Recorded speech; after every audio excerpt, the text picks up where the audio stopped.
ಶ್ರೀಮಾತ್ರೇ ನಮಃ. ಇವತ್ತಿನ ದಿವಸ ಕಾಲಭೈರವ ಅಷ್ಟಮಿ.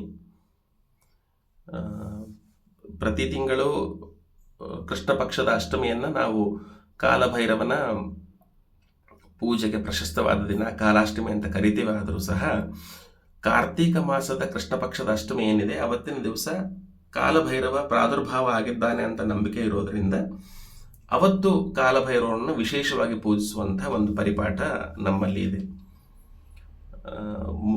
ಭೈರವ ಅಥವಾ ಭೈರವಿ ಇತ್ಯಾದಿ ಉಗ್ರ ದೇವತೆಗಳ ಹೆಸರನ್ನು ಕೇಳಿದ ತಕ್ಷಣ ಆತನ ಪೂಜೆಯನ್ನು ನಾವು ಮಾಡಬಹುದೋ ಇಲ್ವೋ, ಆ ಥರದ ವ್ರತಗಳನ್ನು ನಾವು ಮಾಡಬಹುದೋ ಇಲ್ವೋ ಎನ್ನುವಂಥ ಒಂದು ಸಂದೇಹ ಅಥವಾ ಆತಂಕ ನಮ್ಮಲ್ಲಿ ಮೂಡಬಹುದು.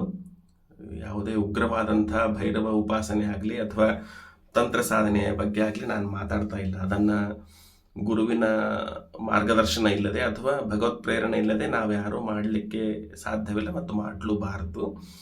ಆದರೆ ಸೌಮ್ಯ ರೀತಿಯಲ್ಲಿ ನಾವು ಭೈರವರ ನಾಮಸ್ಮರಣೆ ಮತ್ತು ನಮ್ಮ ಊರಿನಲ್ಲಿ ಇರ್ತಕ್ಕಂಥ ಶಿವಾಲಯಕ್ಕೆ ಹೋಗಿ ಪ್ರದೋಷ ಕಾಲದಲ್ಲಿ ಆತನ ಹೆಸರಿನಲ್ಲಿ ದೀಪದಾನ ಮಾಡೋದು, ಆತನ ಮಂತ್ರ ಪಠನೆ, ಸ್ತೋತ್ರವನ್ನು ಪಾರಾಯಣ ಮಾಡೋದು ಇತ್ಯಾದಿಗಳನ್ನು ನಾವು ಮಾಡಬಹುದು. ನಾಮಸ್ಮರಣೆಯಿಂದಲೂ ಸಹ ಆತ ಸಂಪ್ರೀತನಾಗ್ತಾನೆ.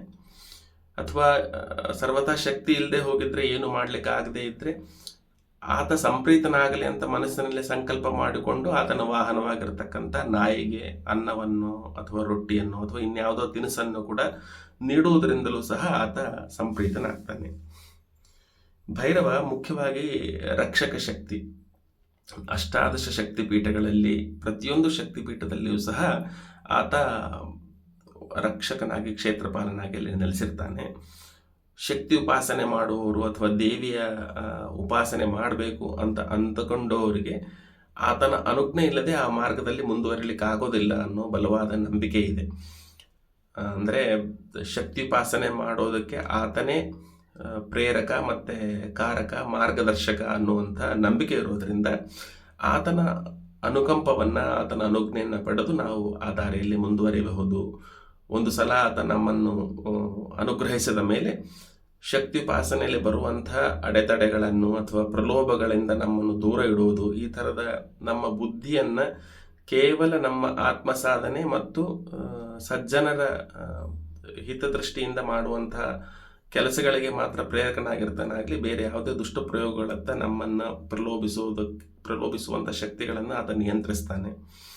ಅಲ್ಲದೆ ಸಾಮಾನ್ಯವಾಗಿರ್ತಕ್ಕಂಥ ಎಲ್ಲರೂ ಸಹ ಭೈರವನ ಉಪಾಸನೆ ಮಾಡುವುದರಿಂದ ನಮ್ಮ ಮೇಲೆ ಆಗಿರಬಹುದಾದಂಥ ಕ್ಷುದ್ರ ಪ್ರಯೋಗಗಳು ಅಥವಾ ಇನ್ಯಾವುದೇ ಬಾಧೆಗಳು, ರೋಗ ರುಜಿನಗಳಿಂದ ಮುಕ್ತಿ ಪಡೆಯುವುದಲ್ಲದೆ ನಮ್ಮ ಮನಸ್ಸಿನಲ್ಲೇ ಇರುವಂತಹ ಅನೇಕ ಋಣಾತ್ಮಕ ಶಕ್ತಿಗಳಿಂದಲೂ ಸಹ ಆತ ನಮ್ಮನ್ನು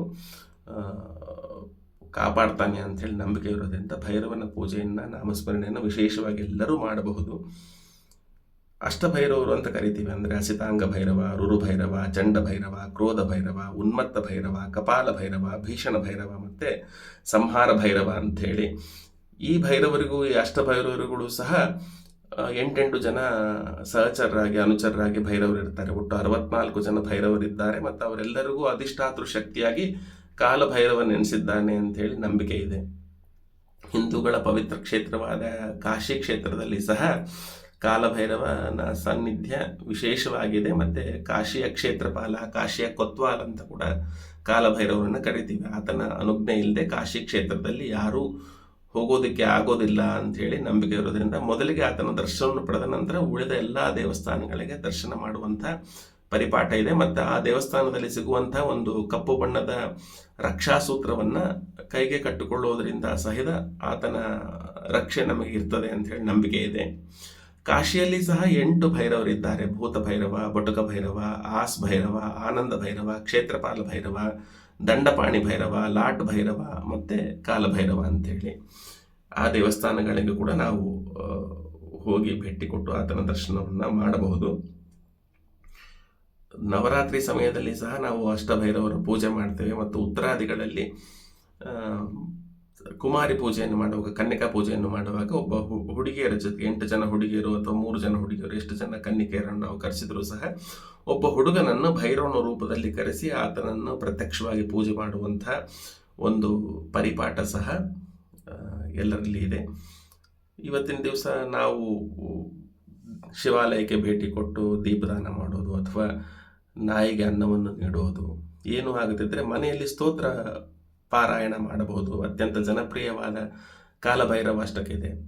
ದೇವರಾಜ ಸೇವ್ಯಮಾನ ಪಾವನಾಂಗ್ರಿ ಪಂಕಜಂ ವ್ಯಾಲಯಜ್ಞ ಸೂತ್ರಮಿಂದು ಶೇಖರಂ ಕೃಪಾಕರಂ ನಾರದಾದಿ ಯೋಗಿ ವೃಂದ ವಂದಿತಂ ದಿಗಂಬರಂ ಕಾಶಿಕಾಪುರಾಧಿನಾಥ ಕಾಲಭೈರವಂ ಭಜೆ. ಹೀಗೆ 8 ನುಡಿಗಳಿರುವಂಥ ಕಾಲಭೈರವಾಷ್ಟಕದ ಪಾರಾಯಣ ಸಹ ನಾವು ಮಾಡಬಹುದು. ಎಲ್ಲರಿಗೂ ಭೈರವನ ಶ್ರೀರಕ್ಷೆ ಇರಲಿ, ಆತ ನಮ್ಮನ್ನು ಸನ್ಮಾರ್ಗದಲ್ಲಿ ನೆನೆಸಲಿ. ಯಾರೆಲ್ಲ ಶ್ರೀಮಾತೆಯನ್ನು ಒಲಿಸಿಕೊಳ್ಳಲು ಆಕೆಯ ಉಪಾಸನೆ ಮಾಡೋದಕ್ಕೆ ಮನಸ್ಸಿನಲ್ಲಿ ಸಂಕಲ್ಪ ಮಾಡಿದ್ದರೆ ಅವರೆಲ್ಲರಿಗೂ ಸಹ ಆತ ಆ ಮಾರ್ಗದಲ್ಲಿ ಮುಂದುವರಿಯಲಿಕ್ಕೆ ಅನುಜ್ಞೆ ನೀಡಲಿ ಮತ್ತು ಅವರನ್ನು ಸತತ ಮನಸ್ಸಿನಲ್ಲಿ ಬರಬಹುದಾದಂಥ ಕೆಟ್ಟ ಆಲೋಚನೆಗಳಿಂದಲೂ ಮತ್ತು ಹೊರಗಿನ ಶತ್ರುಗಳಿಂದಲೂ ಸಹ ಕಾಪಾಡಲಿ ಅಂಥೇಳಿ ಮನಸಾರೆ ಕೇಳಿಕೊಂಡು ವಿರಮಿಸುತ್ತೇನೆ. ಶ್ರೀಮಾತ್ರೇ ನಮಃ.